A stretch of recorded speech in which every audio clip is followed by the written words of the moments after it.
Hey guys, Pete Weintraub, permanent weight loss specialist here. First video in a while, so if you're watching on video, I'm back. Anyway, today we're going to talk about something very near and dear to my heart. So, have you been taught that the best way to stay healthy, fit, and trim is to not be too restrictive with your diet and to instead eat whatever you want, just as long as it's within moderation?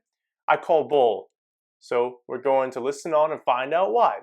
With a couple of days to go before my big interview with Dr. William Davis, best-selling author of the Wheat Belly series of books, I've been reading through his new book, Undoctored, in preparation for Thursday.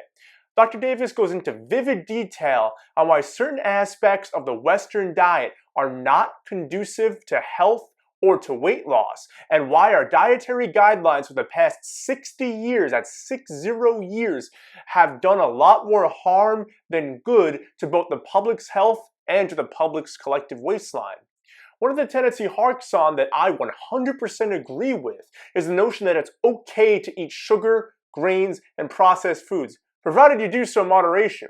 The problem is, nowhere in these dietary guidelines does it stress what the word moderation even means. I remember initially thinking this way on my 100-pound weight loss journey. In college, it wasn't uncommon of me to drink less than double digits in beer per night out, so I drink 10 or more on most nights. And I'm not joking, I was a go big or go home type of guy. Nobody outdrank me up until I grew out of my late teen, early 20, drinking is fun phase. My tolerance was through the roof, so when I kept to the everything in moderation approach, I thought 4 beers per night was moderation. And I truly wondered at the time why this didn't help me lose much weight in the long term. Also, as a college student, when my roommates and I used to order Domino's, I'd routinely get a large pie of pepperoni and meatball just for myself, as well as a 2-liter of Coke, and I'd eat it all and drink it all within 30 minutes. Moderation from a food perspective was me eating half a pie instead of a full pie of pizza, and drinking half the 2-liter instead of the whole thing. Can you now see why this notion is so foolhardy?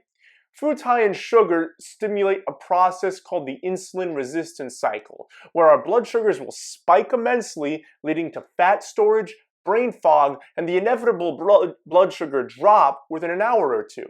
Long term, this can lead to insulin resistance, hence the name of the cycle, which is a precursor for type 2 diabetes, which is a gateway disease to a myriad of more serious and less reversible health conditions like heart disease, Alzheimer's, and various forms of cancer.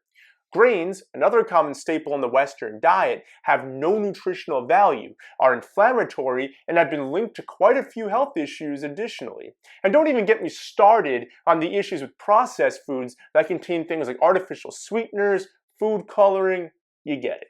Evolution doesn't happen in a generation or even over several generations. It takes tens of thousands of years, if not longer. Our bodies are not designed to ingest copious amounts of sugar, grains, and processed foods. This is why so many of us suffer from constant bloating, brain fog, anxiety, depression, lethargy, which is being tired, aches, pains, excess body fat, and concerning blood test results. That's only 9 things, and there's a lot more where that came from.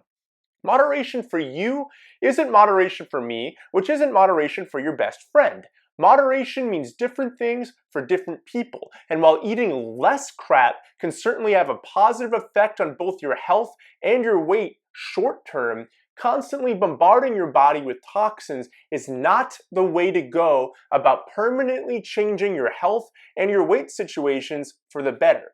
Trust me, I know it's tough to get off of sugar, grains, and processed foods. They're so cheap, easy, and simple. Plus, they make you feel better immediately when you eat them. The problem is what they do to your body long term, and that constantly making your body struggle to process the junk isn't the best idea for your health or for your waistline.